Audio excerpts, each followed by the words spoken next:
From self-doubt to self-made, your journey to unstoppable success and how to get there. Hi, I'm Yvonne from Amaze Yourself, and we help agency owners, coaches, and consultants to basically get more clients. And we love nothing better than to help you grow your business. And we're sharing here in the Be the CEO of Your Life live show, we share insight from coaching, but also bring the best experts to help you to grow and scale your business. And I'm very excited because with us today is Bob Sager. Bob, can you please introduce yourself to the people watching? Yeah, sure. Thanks, Yvonne. I'm Bob Sager. I'm the founder of a company called Spearpoint Solutions, and the company was founded in 2007, but we really didn't start actively doing things till 2008. And when I stopped to think about that, Yvonne, this is 2025, 2008. That's 17 years. It's time flies, I guess, whether you're having fun or not. But we do. Predominantly, what we do is training in what I call the science of creative thinking. In today's economy, especially with the advent of AI that's taking over a lot of the more mundane, routine tasks that we face, it's incumbent upon those who want to thrive to learn how to think creatively on purpose. And those scientific creative thinking methods that we teach, and that I use personally, in helping companies develop strategies, that's an essential skill set, and it's unfortunately there aren't a lot of people that have much training in that, but that's a big opportunity for us as well. So yeah, it's great to be with you today. Thank you. And Bob, we started talking about something that a lot of my clients experience, and I just want to hear your take on it. So, when we take our clients through the process that we develop the grow strategy, which is really helping them, to set up their strategy, to help them to increase their revenue, to optimize it, and then to create that winning, sustainable mindset. Now, what I experience is that when people really hit that success, even after they wanted it for so long, so they've been looking for, a steady flow of leads coming in, and all of a sudden they have it and they turn into clients, so their revenue increases. Instead of being overly happy, very often what occurs is that the little voices start yapping and telling them, oh, it's not going to sustain, it's not going to, it's going to go away overnight. So it's really the imposter syndrome. And you mentioned that you actually discussed this in one of your books. So talk to us a bit more about, your view on what's happening. I think what happens is when people start reaching a certain level, there's a human psychological component that says, we owe it to ourselves to be congruent to what our self-image is. And so what happens is when we start surpassing that, there's a fear component that strikes in. In fact, I remember, if you don't mind, I'll share a story from kind of early in my career that really I can relate to, and maybe other people can relate to. Do you mind if I share a quick story? Go for it. I love stories. Yes. Yeah, so I remember early in my career, I never pictured myself being in sales, but when I was 24 years old, I was out of a job for a while and took a job selling new vehicles. And I remember uh, took about 3 days worth of training, and they sort of threw me out to the wolves. And I remember the first time I was out there demonstrating a new vehicle, I, I I almost had a panic attack. Like, I had to force myself to will myself to continue and not just sort of turn tail and run. And that's, I think a lot of people at some point in their career, they do experience that. That I don't know whether you call it a fight or flight instinct or whatever, but when you feel like you're at a point where, boy, these people are going to figure me out, right? They're going to figure out, I really don't know what the heck I'm doing. Uh, and it's so now, eventually, if you keep keep your head down and muddle through that, you'll experience that less and less. And at this point in my career, it's a non-issue for me. But early on, especially when you're doing something new, I experienced that in the car business. I spent 17 years in the financial services industry, and when I was first in that industry, I had the same type of thing. And even though I knew what I was doing more or less when I started Spearpoint Solutions, you still early on, you experience those kinds of things where, you know, am I gonna get in here doing training and somebody's gonna ask me a question I don't know the answer to? Yeah. Um, but one of the things that I have found that really it's empowering and it breeds respect in the people that you're dealing with is that when you don't know the answer to something, it's okay to say you don't know, Mm. right? Um, so and I think people think, boy, I can't tell them I don't know because they hired me, right? They're paying me all this money to come in and do training. And if they ask me a question I don't know the answer to, I'm just going to be embarrassed and nobody's ever going to hire me again. And you work from getting a question you don't know the answer to eventually you're going to be homeless and starve to death, right? You can just spiral down that quickly in your mind. So Yes, that is very true. Yeah. it's definitely an issue for a lot of people. But yeah, at this point in my career, fortunately, it's a non-issue for me.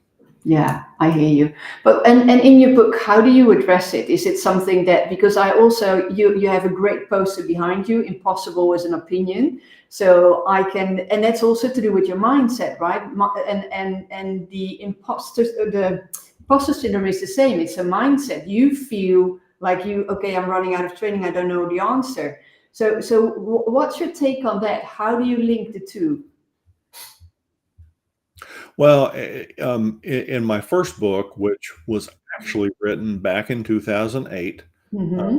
and it was initially only available for private coaching clients that people needed extra mentoring, and they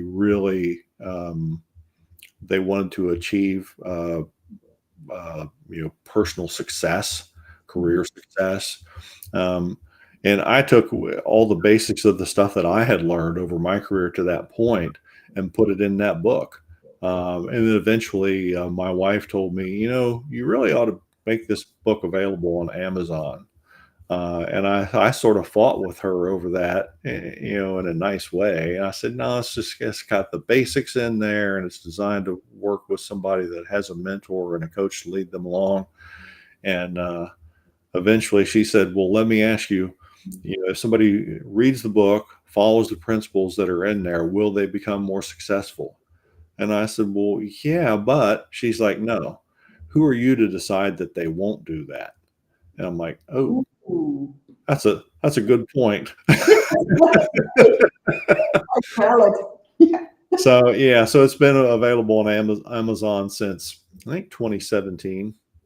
Um, but this poster that's back there in back of my head, that's the first product that I ever invented. We've done a lot of different services and stuff over the years, but that's the first product that I ever invented. And as people can see, it's an inspirational poster called "Impossible is an Opinion." And so the titles in the middle and then around the perimeter are things down through history that people said either couldn't or shouldn't be done. And some of them are quite comical, and they were learned experts in their field people, most of the ones that are quoted there on that. In fact, the one I'm just thinking, I'm looking in back of me and seeing one of the first telephones, and I think it was Western Union had the opportunity to acquire the telephone, and they essentially said, they were in the telegraph business, and Oh, they just thought it was a toy, right? And so it just goes to show you that you don't have to be currently an expert to have some vision, and to see, what's coming. And if you feel strongly about it, um, there's never going to be a shortage of people that will tell you what can't or shouldn't be done. Mm. Listen, as long as you're certain about it, and that kind of goes back to what we were talking about before, Yvonne, overcoming that imposter syndrome, right? Because the stronger that is in you, the stronger that self-doubt in you is, the more you will be susceptible to the opinions of other people. Yeah. Um, and so, you know, you've just, as long as you're acting with integrity and you're committed to bringing value in every situation and enhancing the lives of those that you engage with, then you ought to go ahead.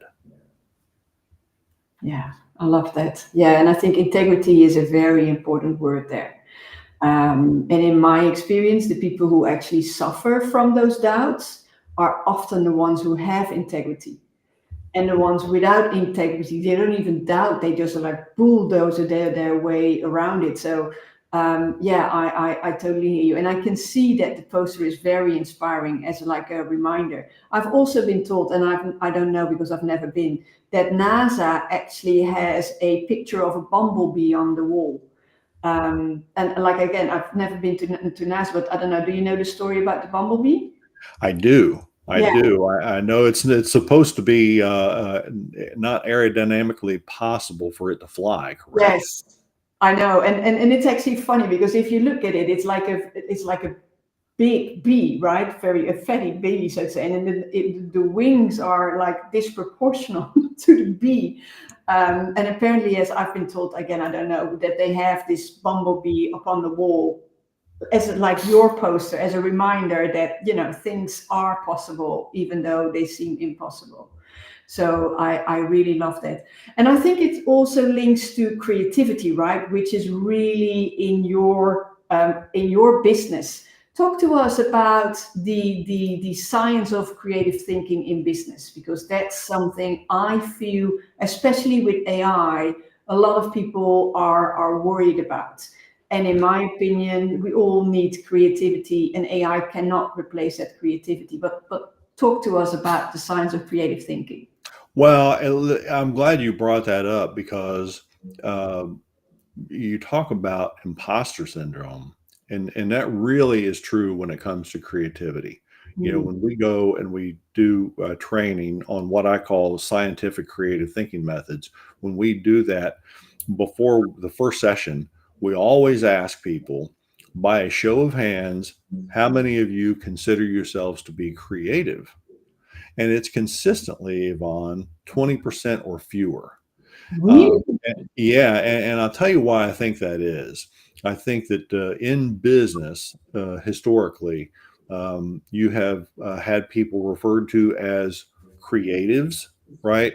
And those creatives are people that are designers or copywriters or somebody that has some sort of artistic creativity.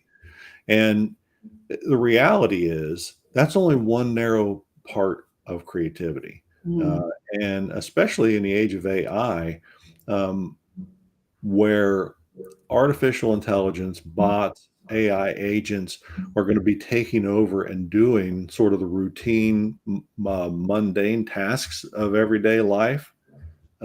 You better learn the skill set of thinking creatively. And it's not something people are either gifted with or they're not. It's like any other skill set, it can be learned.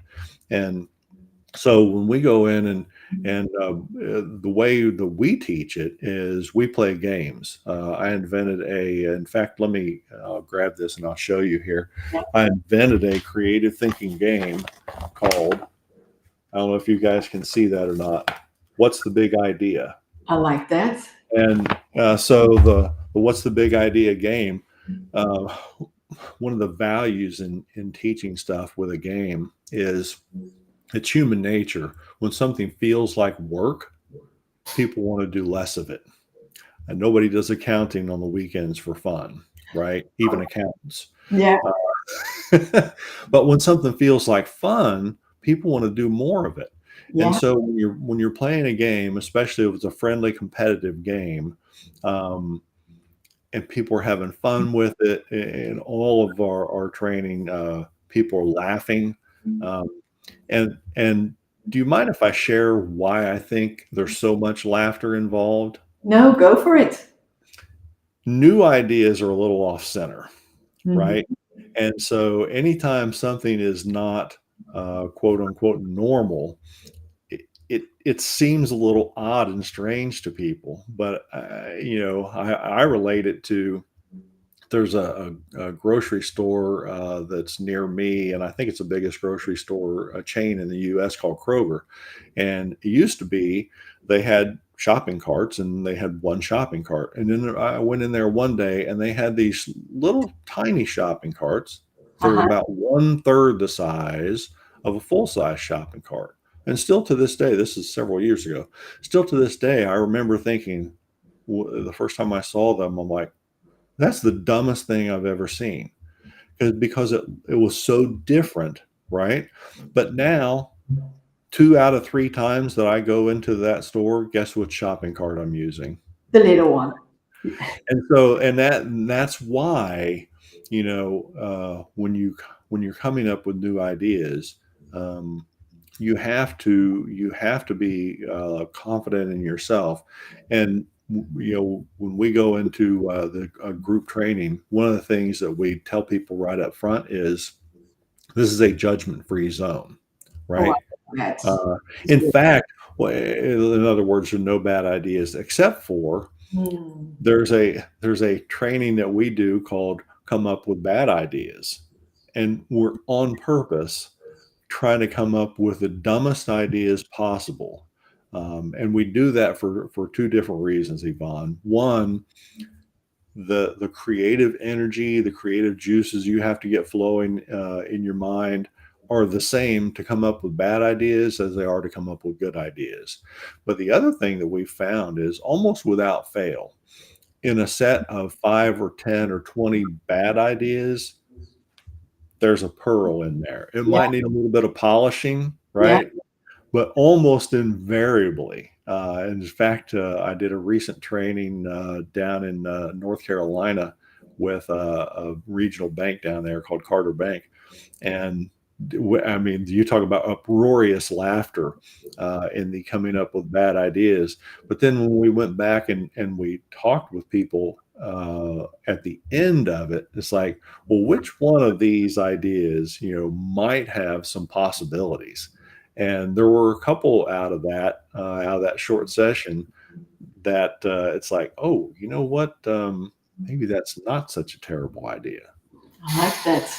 I like that a lot. And I can imagine, you know, from having worked with a lot of companies, that there's always an element of, okay, we have to do this. So there's very often already a bit of like, and then making it more playful so that people actually like it. And people are very often competitive. So they want to come up with a real great idea. And then bringing in the laughter also makes people more happy and more open to sharing and actually sharing things that they normally wouldn't have shared. But Right. because it's a non-judgmental zone, people feel okay to share. And when no idea is a bad idea, I can totally see that. And I can also see when you have to come up with bad ideas, that at a certain point of time, you might run out of it, because inevitably you will get to what actually might work. So I can see how both ways work really well. So how come that people become less creative in when they have a business or when they're working in a business? What's happening there? Well, people get in a comfort zone, Hmm. right? Yes. And one of the things I've studied over the years, besides creative thinking methods and how to apply those in business, is behavioral science. And so there are really three different factors that go into our habitual behaviors. It's sociology, psychology, and biology. Mhm. And comfort zones really come out of biology. And what I mean by that is, human beings are creatures of habit. And Mhm. so when we have solved a problem in a way that does not kill us, we move that to a subconscious process. Um, and so we don't have to consciously think about it anymore because we've already figured it out. And Yes. the reason that we do that biologically is conscious thought burns calories. And so we're wired to survive. And uh, so um, if we don't have to consciously think about something, we're going to burn a lot fewer calories from that activity. And a couple of examples I like to use on that, Yvonne, are when's the last time you thought about how to tie your shoes? You don't think about it, right? You just do it.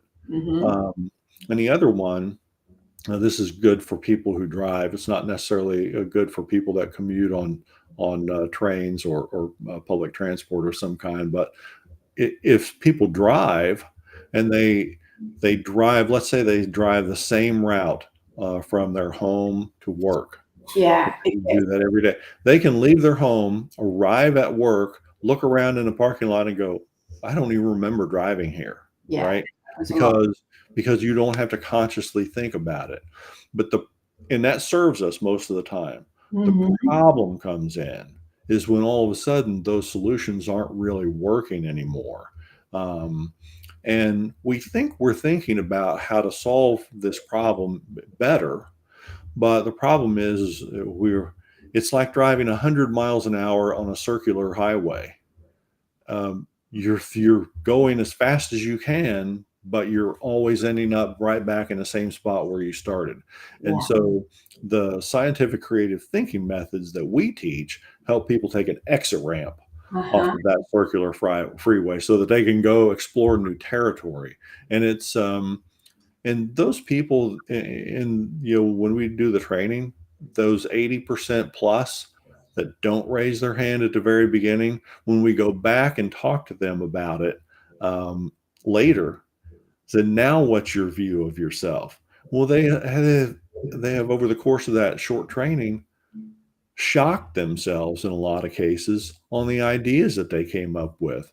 And in a lot of ways, it alters their view of themselves, Mm-hmm. what's possible for them in the world, Yeah. and that's very gratifying. Yeah, I hear you. So you said a couple of things that intrigued me, but given that we run on autopilot a lot, right? Also in business, when would be the right time to engage in this creative thinking? Because we don't want to end up, oh my gosh, this solution doesn't work anymore, but I'm not paying attention, I'm just doing it. Do you recommend like we have to, certain time intervals, or because otherwise it's almost a shame not to use the creativity and kind of get, into sleep mode almost. Yeah, I think, especially in the age of AI, Mm-hmm. continuous innovation is going to be the mantra for the companies that thrive. Right. Um, Things change so rapidly Mm-hmm. that it's not it's certainly not okay to be reactive, and in fact I don't even think it's okay to be proactive, right? Daniel Burrus, who's a futurist and the author of a book called Flash Foresight, he coined the phrase called preactive. And I think the organizations who thrive in a modern economy are those that are preactive and are continually in not just R&D people, but they're continually looking for innovations, not just in product or service offerings and design, but in every aspect of business. And the great thing about having a process like we use in our training is that you can take the brand newest person in your company to the CEO, and they all have a unique life experience, and they can all see things in ways that can add value to the company. One of the things we like to do in the training, Yvonne, is we like to sort of cross pollinate. We like to have people from a lot of different departments within the organization, because there's an old saying that if you to the person who has a hammer, every problem looks like a nail. Yes, that's for sure. Engineering people come up with engineering solutions to problems, but Yeah. a salesperson looks at that same problem with a different set of eyes and a different set of experience, et cetera, throughout the organization. So it's I think critical to do that. It helps people get out of their silos, and it helps to continuously innovate. Yeah. What I immediately think about, Bob, is the lean methodology. Lean from Toyota, where it's all about how do we make sure that we add value. And part of that lean methodology is always listen to the Gemba, right? Listen to the people actually doing the work. And I think your workshops actually promote that as well. And not just from one part of the business, but really, like you said, cross-functional, because it's very true. Someone with an outlook from sales perspective has a different outlook than from the engineers, or maybe from the front desk. It's all different. And you want that to stimulate the creativity and to remain basically relevant right now, because that's what we're all after, to stay relevant and to make sure that you did not have to fear the AI and everything that's happening, right? You need to make sure to actually be creative in that thinking as well. Before we wrap it up, Bob, is there any final thing that you want to share or that we haven't touched upon? The only thing that I want to share is you call them workshops. We don't call them workshops. We call them scientific creative thinking training fun shops. Fun Because they, shop. I love yeah, that. because they feel like fun. They don't feel like work. Yeah, I like that. It's like Einstein time, right? Einstein time is where you like something, time flies, and when you hate it, time takes very long. And every morning when I do planking, I'm like, yeah, 1 minute is really long. So I totally get that with the fun shops. I love that. That's the great title. Bob, thank you so much for being here. Very good to hear about your take on, imposter syndrome. Impossible is an opinion. I really, really like that one. And how to bring back creative thinking in business, and how you actually really can benefit from that, and how it's almost a must these days, isn't it? Yeah. So thank you for being here. Yeah, it's been my pleasure. Um, And if you've been watching, thank you so much for tuning in today. We love to see you next time, same place, same venue. And if you are looking to scale your business and you want to attract more clients, reach out, because we can help.